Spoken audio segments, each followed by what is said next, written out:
Welcome back to BWO Daily, your source for news in sports entertainment and the world of professional wrestling from you boys at Busted Wide Open. My name is Nick Howell. And I am Sir Ian Dangerous. And today we're reporting that, as we said yesterday on the show, WWE does seem to be planning to have SummerSlam at the Amway Center in Orlando. Their trucks arrived there today. Their production trucks are there to set up for the SummerSlam event. And it looks like they've actually leased the Amway Center for the foreseeable future. Now, the center's actually closed. The arena's closed until 2021, but it doesn't mean that it can't be used for other things besides its original intent. And that means WWE can slip in there and record live shows as long as there are no, fans in attendance. It's not like a large gathering. And to that end, WWE has said that they're going to bring in over 2,500 square foot of LED boards to have virtual fans set up to be crowds. So they're going to do this kind of same thing as MLB, but even more intense. It's actually being reported by PW Insider, Wrestling Observer, and WrestleVotes that they're actually going to be having an interactive experience for the fans. It'll be hosted by wrestling legends. We have no idea what this interactive experience will be, but it's suffice it to say that WWE is looking to get out of the Performance Center. Reports are that they believe that the environment is what's causing their tanking in the ratings. And so they're trying to get to a bigger venue where they can put on a flashier show, have the fans actually a little bit more there, and have a bit more of an interactive experience with fans. So what do you think, Nick? Do you think this is going to work out for them? Like, is this going to create a better show? I don't know if this is going to make or break their production in the sense of bigger venue. The thing about the PC is that it still has an intimate feel to it, and you can, even though it's just workers behind the bang, bang, bang glass and all of that stuff, NBA is doing this where they're hosting screens where people can watch. Yes. Like a Zoom meeting watching the NBA almost kind of an experience. Major League Baseball is just putting cardboard cutouts in the first few rows. Virtual cardboard cutouts, yeah. Yeah, no, it's literally cardboard cutouts. Just like I've got Naya back here. It's just cardboard cutouts of 2D cutouts of people. So, listen, I'm all for innovating. It's one of the things that I've given wrestling companies the most props for in the last few years, especially this year, is figuring out new ways to bring about shows to us. So I'm all for this. Just as long as everybody still stays safe and everybody does what they're supposed to do. Look at what AEW's been able to do with Daly's Place. Well, that's the problem there, Nick, because Daly's Place is an outdoor venue, and AEW did run a show with 150 fans in attendance this week where they were socially distanced and had all kinds of protocols on them to be there. WWE, conversely, with now having people doing production in Orlando, that not only means that their production costs are going to be higher, but it does also mean that there will be more travel involved for their employees to and from the Orlando Amway Center, which means that once again, they'll be defying the 14-day mandatory quarantines that are in place in Connecticut and New York. So anyone traveling to and from there will basically just be ignoring those mandates. So this is not working out well for them because PW Insider does report that there was another COVID-19 breakout at WWE. They had some more tests come back positive. That is actually the real reason, apparently, why they had to delay the SmackDown taping from last week until this week. Originally, it was reported, the WWE released that it was because of organizational issues. The reports were it was organizational issues. Apparently, the organization is in their testing because more people tested positive. And again, WWE has put the kibosh on anyone saying who's got it. They closed that up real quick after the first couple of people said that they had contracted it. Now WWE is making sure that no one's telling anybody if they get it because it's bad PR. And God forbid WWE look like they don't know what they're doing when they're sitting here on a COVID outbreak, 2 in a row now. So while they have been apparently putting in all kinds of stricter COVID testing protocols, apparently it's still happening. People are still breaking their bubbles, or something's happening where people are coming there and testing positive. So again, it's, the reports are slim. We've had 2 separate sources report to PW Insider that, but there's no real confirmation and no real idea of who's contracting this outside of that, because WWE's keeping it very hush-hush. But at the end, heading pell-mell into opening up into a bigger venue and everything that entails as well. It means more production people too. Sure. You know, you can run a skeleton staff at the PC. You go to the Amway Center, you're going to have a much bigger staff and even more people that you're going to have under control. So I'll give the benefit of the doubt for now. Let's see.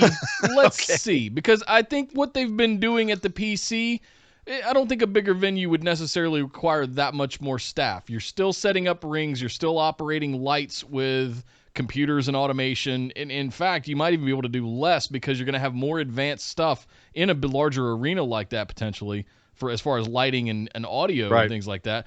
At this point, I'm kind of like, okay, well, let's see what happens. Yeah. Just stay safe. Another thing to run up the wall is just maybe, reboot creative and try to book better as opposed to going into a much bigger venue to try and bring back fans that are being turned off by bad booking. But that's just, I'm being crazy here. I'm just throwing things at the wall. I could be completely off. Yeah, the fact that you're in the PC has nothing to do with your ratings tanking, if I'm being honest. To be completely fair, I could see it turning off some people who it just doesn't vibe as well, but that's going to be minimal compared to how many people are turned off by just not liking the actual product as a whole. Exactly. That being said, speaking of walking away from things, it looks like AEW has walked away from 3 of its wrestlers. Jimmy Havoc, Sadie Gibbs, and Bea Priestley were all released by the company today. There's no official word on the reasons why, but we do know that Jimmy Havoc, he'd been in rehab. He was accused during the Speaking Out movement of, among other things, rape, abuse, assault. Obviously, that's all gone to court, so we'll wait and see on that. Innocent until proven guilty, but he was in rehab as a result of that. Also, Bea Priestley was also accused in the Speaking Out movement of ostracization and actually blackballing someone who was accusing a friend of her and her boyfriend's, Will Ospreay, who was also implicated, she ostracized the friend, the woman, because she accused the friend of rape. It's very convoluted. It's very painful. It's nasty. It's not fun. But apparently that's not the reason Bea Priestley was released. It's actually because of travel issues. And also that's the report with Sadie Gibbs, who actually took it on the chin fairly well. She did release on Twitter a response saying, currently, as for everybody, it's a difficult time, and I completely understand the reasons behind the release. I'm grateful for the time I had. I just wish I'd had more time to showcase my character. Everything will work out. I have my health. So she's being positive about it, at least, but it is unfortunate that we lost 3 talents over at AEW. But when you sign people, you got to release people when you're at full capacity, as they seem to be. So not too surprising there.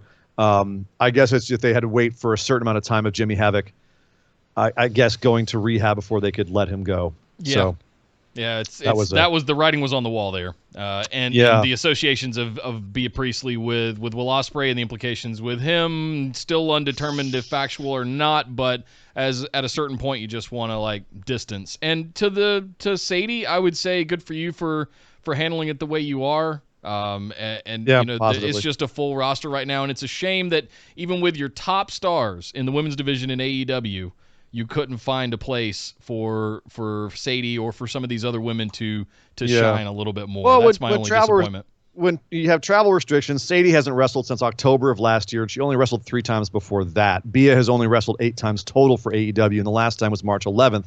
So you can understand why they'd want to kind of trim things here and there, and it doesn't mean there's not opportunities in the future to come back when everything stops being so freaking insane in the world now. Speaking of insanity and people and AEW and COVID tests and all the other fun stuff that's going on right now, Chris Jericho, being the genius that he is, went and played a couple shows with his band Fozzy up in North and South Dakota this last weekend, including one at the Sturgis Motorcycle Rally, which drew 250,000 people to the tiny little South Dakota in the middle of a pandemic, at which point, even though he's been calling himself the demo god these days, well, one fan online, Yun Stanton over on Twitter, said, COVID god is more like it. Wait till the AEW roster gets a little bit of the Rona. To which Chris Jericho responded, sorry, pal, tested negative with the swab for the 12th time. Wink emoji, kiss emoji. Which, of course, is great. We're glad you're okay, Jericho, because the whole point was you were making people gather in one place, and it's all of them that we're worried about, not you selfish prick. Right. So, yeah, great. Glad you're doing okay, Jericho. Learn what a mousetrap is, okay? Yeah. So that's Chris Jericho. That's his deal. Meanwhile, over in New Japan, where they actually know how to handle this kind of stuff, they canceled their show in Uwajima this last Thursday because one of their talents tested positive for a fever. He had a fever, and they canceled the whole show. Test did come back now, and it is negative for the coronavirus, so they are going ahead with their Shizuoka show on Sunday night. Everything seems to be back to normal in New Japan. No report yet on who the talent was, Nick, but that's how you do it.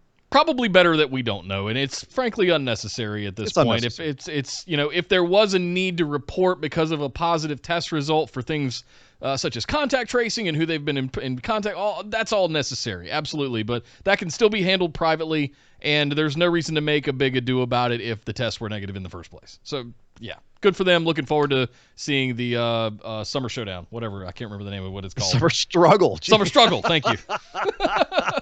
I thought it was used to be called Power Struggle. Is this different than Summer Struggle? We interchange words over here in Japan. It's, yeah, you've got Summer, Struggle, Power, Wrestle, Kingdom, G, Indie, whatever. That's right. All over the place. Right. Even damn Gato's just changed. He's changing the names of everything now too, and on top of the booking that he does. Yeah, it's like how David Bowie used to write lyrics. Just mix and match. Anyway, the bottom line is New Japan doing well. Chris Jericho out there encouraging people to come together in a big crowd without any masks. AEW releasing people. WWE have another COVID outbreak, even though they're going to go to a much bigger venue. It's insanity right now, Nick, but that's the end of the week. That's all the news fit to print. We'll be back on Monday with more news, but a quick happy birthday to Bob Backlund. He's turning 62 today. Bobby Eaton is turning 59. Kofi Kingston is 39, and Johnny Gargano is a mere 33 years old. Still a young whippersnapper at 33. Happy birthday to all of them. And Nick, that is the news. Thank you very much, Sir Ian Dangerous, and happy birthday to all of those fine folks, and thank you guys for tuning in and closing out yet another week of BWO Daily. Hope you guys are loving these segments every single day, but make sure you're subscribed here to the channel by pounding that big red button down below and hit your notifications to all so you get notified anytime we put up a new episode every single day of the week. Also, you can get into our Discord community and all of our social medias down in the links below. But my name is Nick Howell. You can find me on Twitter at DataCenterDude. And I am Sir Ian Dangerous. You can find me on Twitter at Sir Ian Dangerous. And we will see you guys next time.